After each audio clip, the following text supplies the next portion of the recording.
This is your news source evening bulletin for today, Wednesday, the 2nd day of July in the year 2025. I'm Gordon Mosley reporting, and here's what we're tracking tonight. Attorney General Anil Nandlal believes the recent tweets released by two U.S. congressional representatives about presidential hopeful and sanctioned businessman Azruddin Mohammed must be taken seriously. Documents filed by a U.S. lobbying firm with the U.S. Justice Department revealed an email documenting draft tweets about Mohammed and his presidential run, linking him to the Venezuelan government. That lobbying firm was hired by the government of Guyana at a cost of $50,000 per month.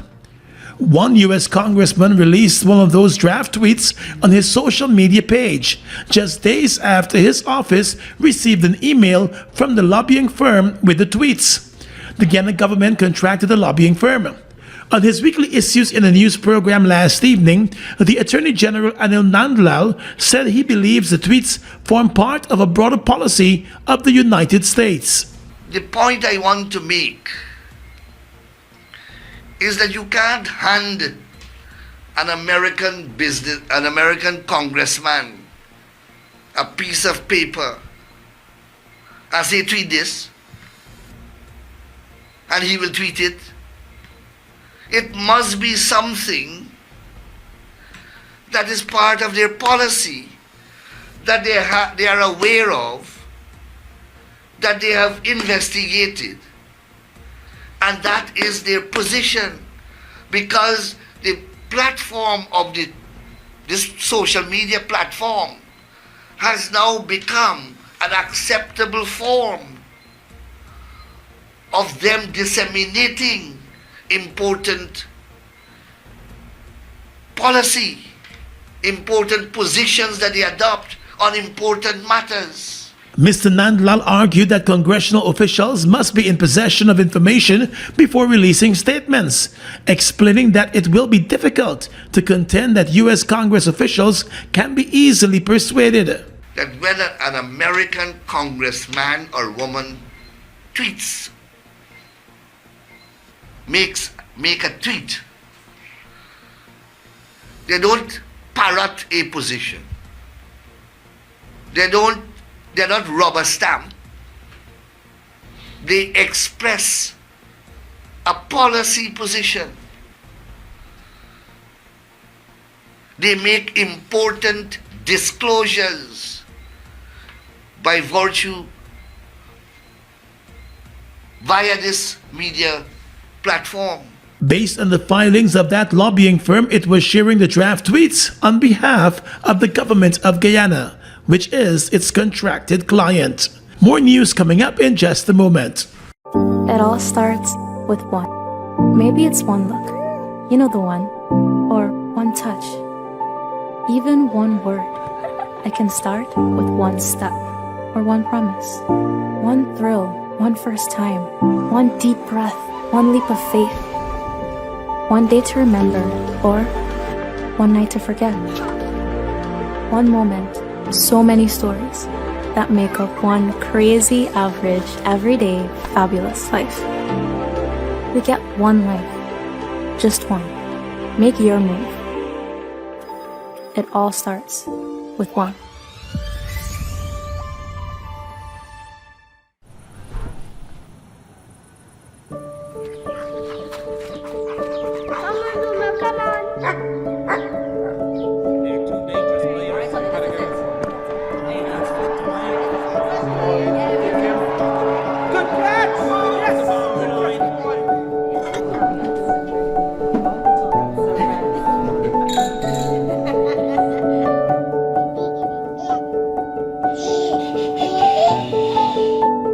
Your own home is so much more than just four walls, floors, and ceilings. It's a lifetime of great memories and stories. Come talk to us and start your journey home today. Republic Bank, we're the one for you.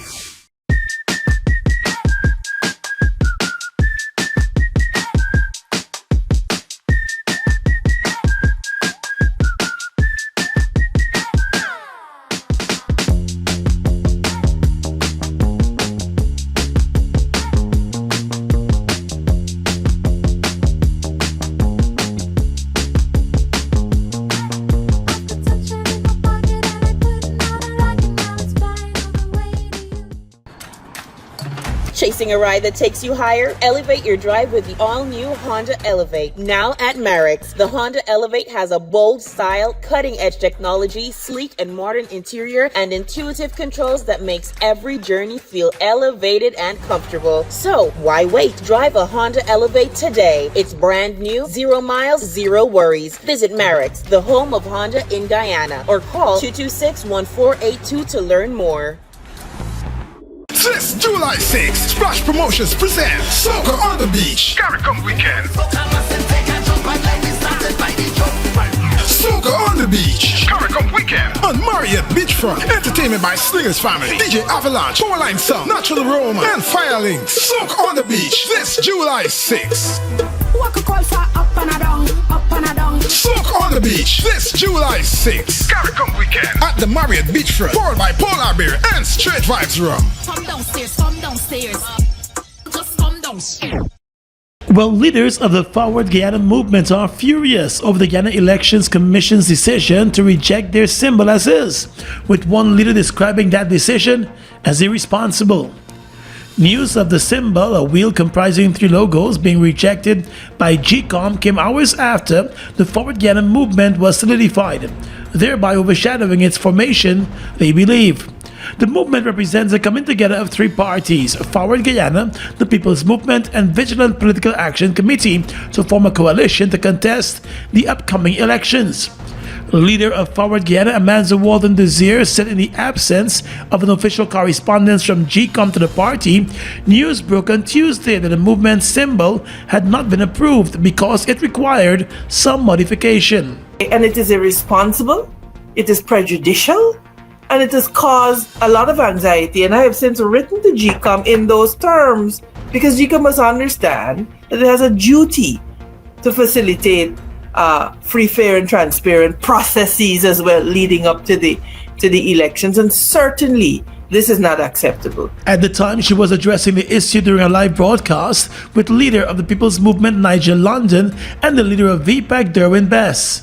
The Forward Guyana movement said they had not received any official correspondence from GECOM. However, in an informal exchange with the Deputy Chief Election Officer Anil Giddings, Walden Desir was told on Tuesday night that GECOM had an issue with 2 of the logos embedded within the symbol. That they have a problem with the Forward Guyana sign, with our symbol in the wheel, and they have a problem with the People's Movement because they do not want anything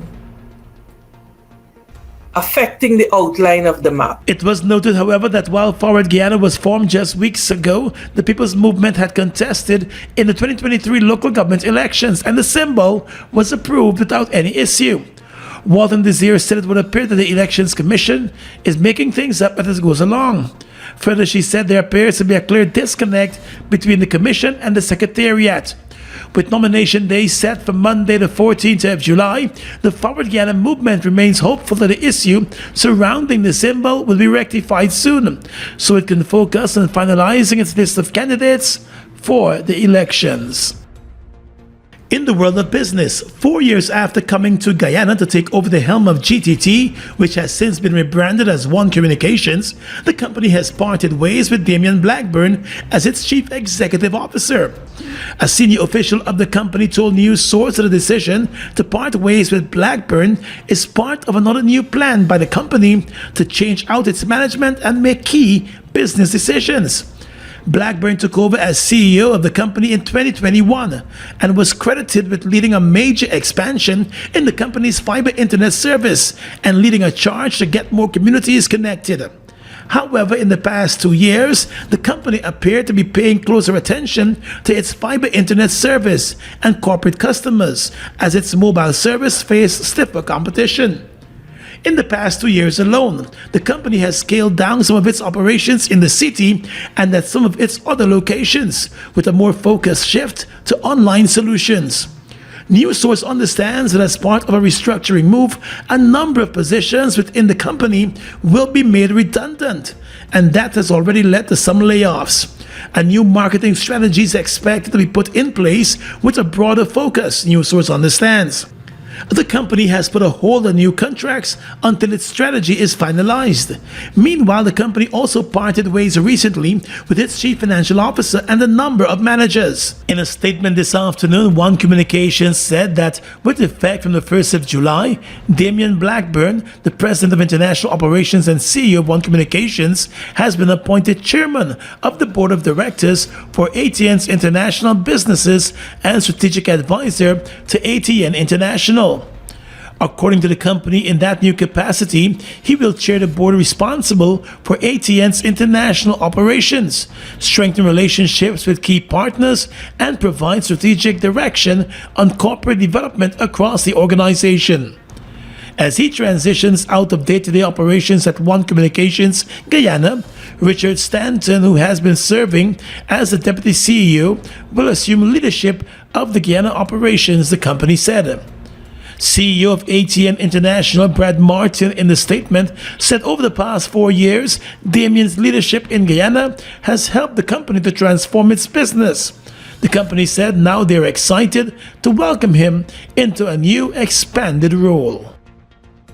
A nation united for one powerful night of praise and worship. It's the One Guyana Worship Experience. Monday, July 7th, CARICOM Day at the Guyana National Stadium, Providence, starting from 6 p.m. Join us for an unforgettable evening featuring international award-winning gospel ministers Chandler Moore, Todd Dulaney, Samuel Midas, Renwick Dewsbury. Out of Jamaica, the viral sensation, Prince Saj, also ministering. Faith Korika, Cheryl Maloney, Timothy Roberts, Apostle Sean Sobers, Miriam Williams, Joshua Joe, and many more. The One Guyana Worship Experience, Monday, July 7th at the National Stadium. Admission is absolutely free, but you must secure your passes through your local churches, online, and designated outlets across the country. One nation, one people, one worship. The One Guyana Worship Experience. Don't miss it.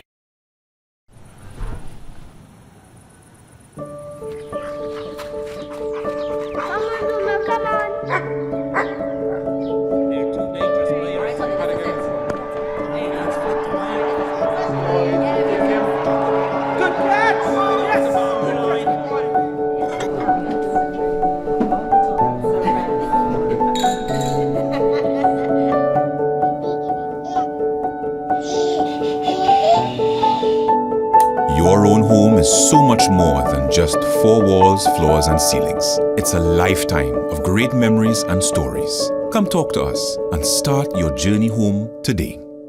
Republic Bank. We're the one for you. New York City, summer is about to get hot. Saturday, August 2nd, SR Hamilton LLC presents Gospel Infusion.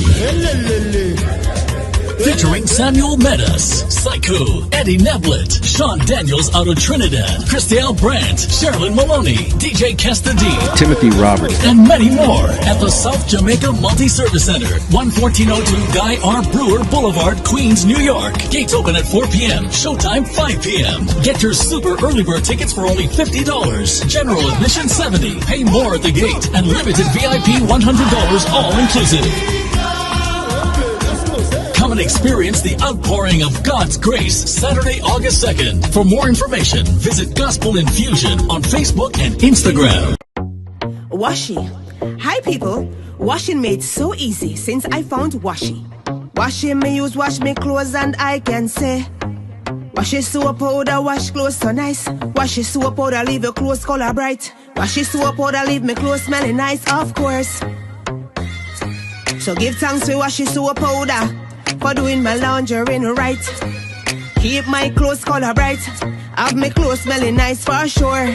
I could not ask for more. Comes in lemon and original. It is a washing machine in a pack. Washi soap powder wash clothes so nice. Washi soap powder leave your clothes color bright. Washi soap powder have my clothes smelling nice, of course. Distributors located in the Stabrook Market.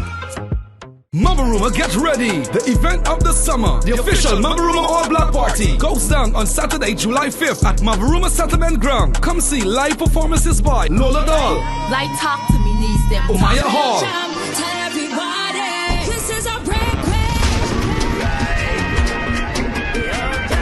Calvin Burnett,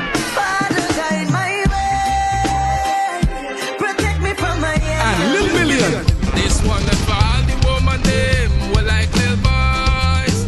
Music by Selector Andre.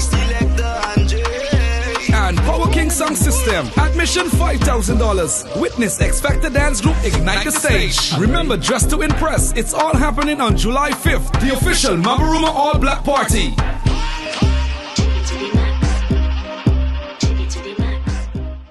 One day after Minister of Public Works Juan Edgil boasted that the current government successfully completed the Ogle to Eccles Highway at a significantly lower cost when compared to the cost that was tabled by the APNU-AFC administration, former Public Infrastructure Minister David Patterson has revealed that the project completed by the PPP government was done at a higher cost for less.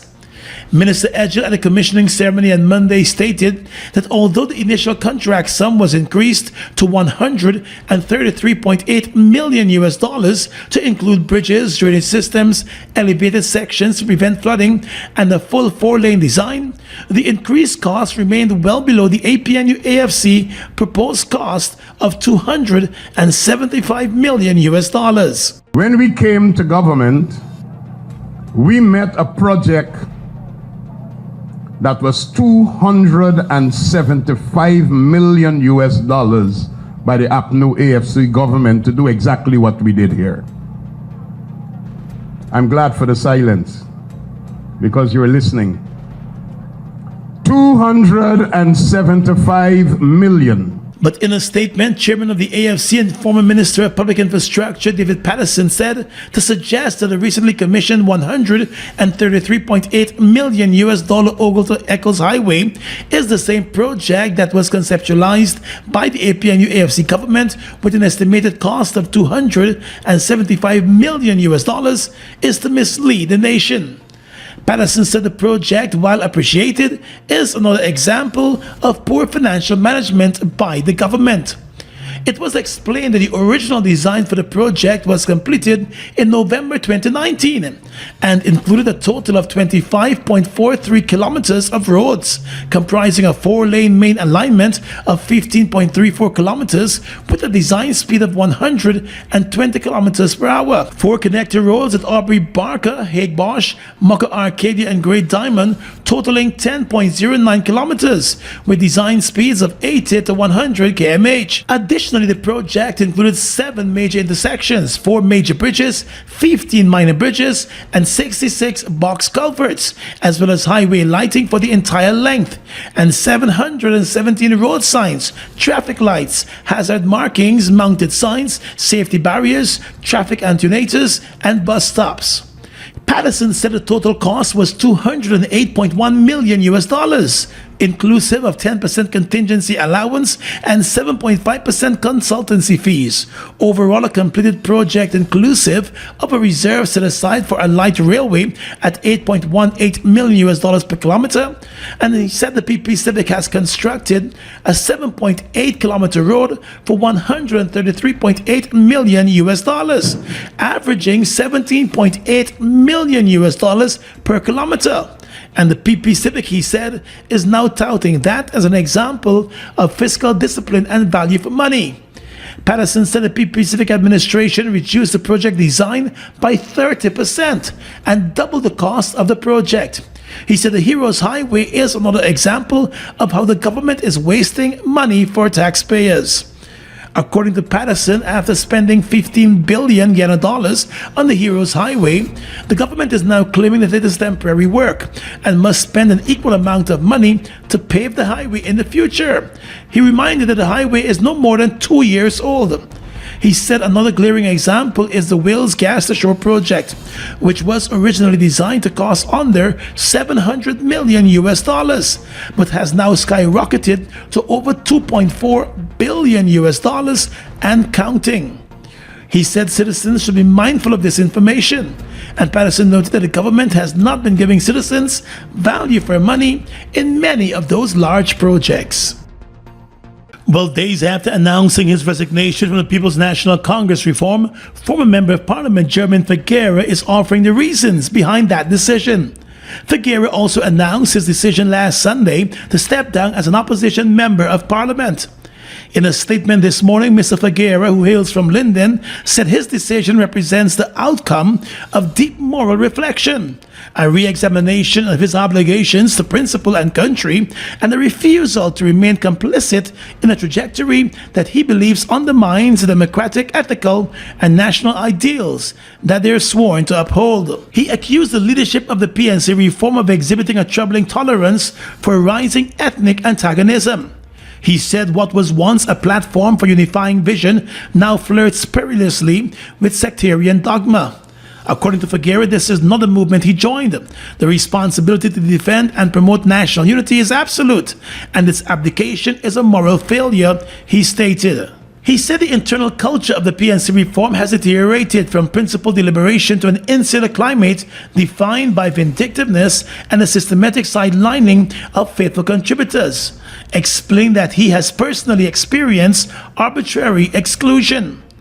The former chairman of the PNCR group in Linden also stated that there is an absence of visionary leadership in the PNC. He said the current leadership lacks the imagination, unity of purpose, and renewal mechanisms necessary to respond to a rapidly evolving national context. The former MP also criticized the party decision to walk out of a debate to condemn the threats by Venezuela against Guyana. Figuera said that decision by the party was not only a dereliction of parliamentary responsibility, but was also a betrayal of the very ethos upon which the party was founded. Leadership, he said, must be rooted in love of country above all else. Opposition leader and PNC reform leader Aubrey Norton, before that walkout, had made clear his party's continuing support of Guyana's territorial integrity. But he said the government had been ignoring all of his party's suggestions and inputs from the opposition on the same issue. While Figuera has not outlined his political future, he stated that he remains steadfast in his commitment to the people of Linden and the people of Guyana. Figuera, who is a teacher by profession, became a member of parliament in 2015. He was selected for the position by his party again in 2020, making him one of the longest-serving MPs from Region 10 in recent years. In the National Assembly, he was elevated to the position of chairman of the Public Accounts Committee by his party. An East Coast Demerara family's hopes were dashed today when they learned that their son had succumbed to injuries that he sustained in an accident which took place yesterday morning. The young man, Leon Sikandar, passed away at the Georgetown Hospital this morning. He never recovered from his injuries. The death has thrown his wife and children, along with his other family members, into shock and mourning. Sikandar was a driver of one of 3 cars that got involved in an accident on Tuesday morning along the Rupert Craig Highway, close to the University of Guyana access road. Family members said they learned of the man being critically injured in the accident from live Facebook videos at the scene. A police report stated that a total of 5 persons were injured in the 3 vehicular smash-up. The young father, Leon Sikandar, was on his way to Georgetown when the driver of a car in the opposite direction lost control of the vehicle, which spun out of control, crashing over the median and into Sikandar's car. The impact sent Sikandar's car crashing into another vehicle. The other injured persons remain hospitalized as investigations are ongoing. Relatives of the dead man say he will be remembered as a loving husband and father and a big prankster to his siblings and parents.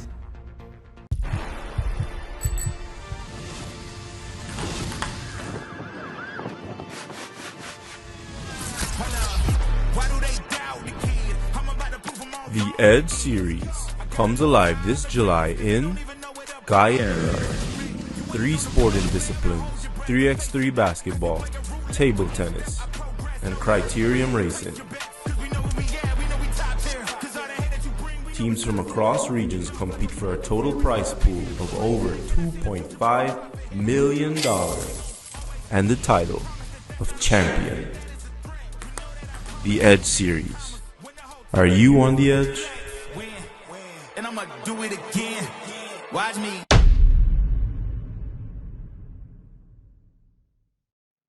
Prostate cancer is one of the most common cancers in men, but early detection can save lives. So, who needs to be screened? If you're 50 or older, it's time to talk to your doctor about screening. But some men need to start even earlier. Your risk is higher if you have a family history of prostate cancer. Screening may be recommended as early as 40 years.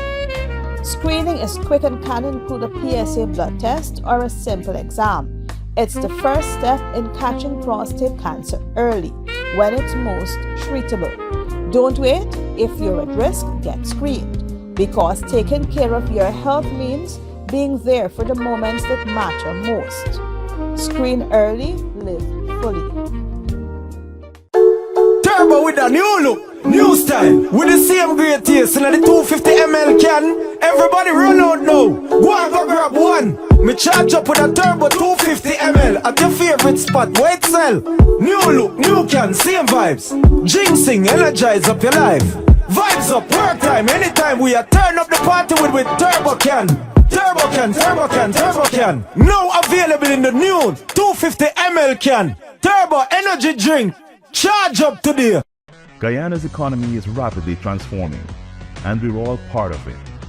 Guy is at the forefront of this development by providing reliable and efficient energy and supporting community development from the very core. 100% of Guyana's profit goes back to building schools, roads, and other important infrastructure that connects our cities and towns, providing fuel to domestic, marine, industrial, and aerial transportation.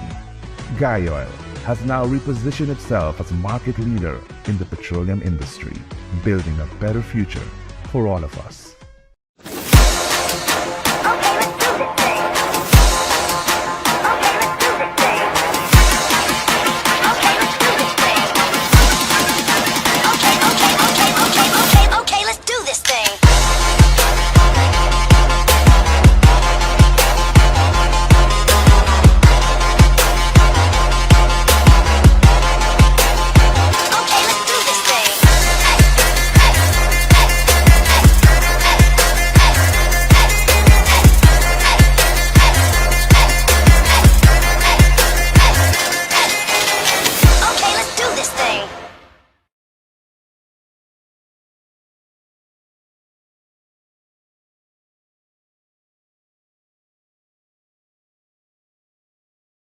With your regional and international news tonight, I am Svetlana Marshall in the region.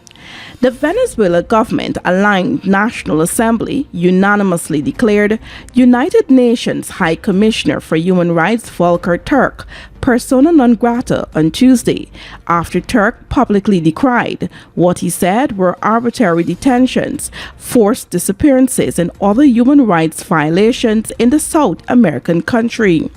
The government of President Nicolas Maduro has rejected Turk's comments made before the Human Rights Council in Geneva last week, according to Reuters.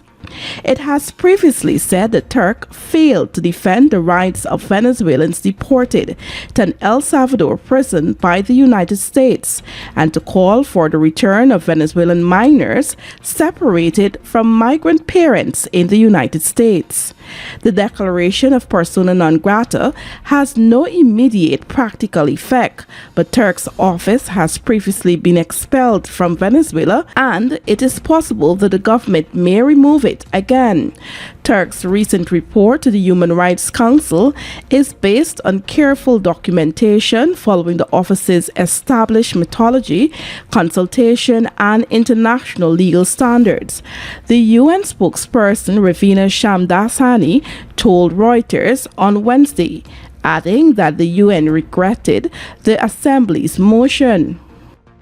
Scammers have conned the Canadian Imperial Bank of Commerce CIBC Caribbean's TNT operations of millions of dollars, police confirmed Tuesday.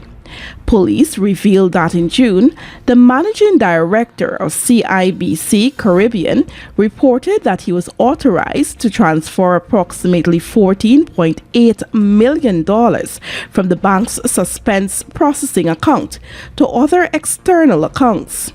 A suspense processing account is described as a temporary holding area for cash that cannot be classified or properly understood by a bank's accounting system. The managing director reportedly received authorization from the bank's CEO via WhatsApp and emails, prompting him to fulfill the transactions. However, further inquiries after the transaction was completed later revealed that the CEO was unaware of the transactions. A report was made to officers of the TNT Police Services Fraud Squad, who later found there were 19 transactions to accounts in Hong Kong, Singapore, and Bulgaria. Sources further disclosed that several of the accounts were eventually closed and money returned to the bank. However, up to Tuesday, an estimated $9.4 million remained unaccounted for. And finally tonight, international news. Music mogul Sean Diddy Combs was celebrated after being found not guilty of sex trafficking and racketeering conspiracy, New York Times reported today. He was convicted of transporting people for prostitution and could be released on bond. Prosecutors portrayed Sean Diddy Combs as the head of a criminal enterprise who used power, violence, and fear to get what he wanted. He has pleaded not guilty. Today, he was acquitted of sex trafficking and racketeering charges, but convicted of transportation to engage in prostitution after an 8-week federal trial. A jury in Manhattan found Mr. Combs, 55, not guilty of the most serious charges against him. Prosecutors had accused the famed producer of coercing 2 former girlfriends, Cassandra Ventura and a woman who testified as Jane, into unwanted sex with male prostitutes aided by a team of employees.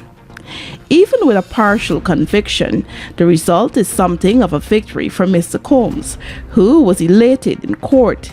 He had faced a possible life sentence had he been convicted of other counts in the case. He could be sentenced up to a maximum of 20 years in prison on the 2 transportation for prostitution charges, 10 years for each count.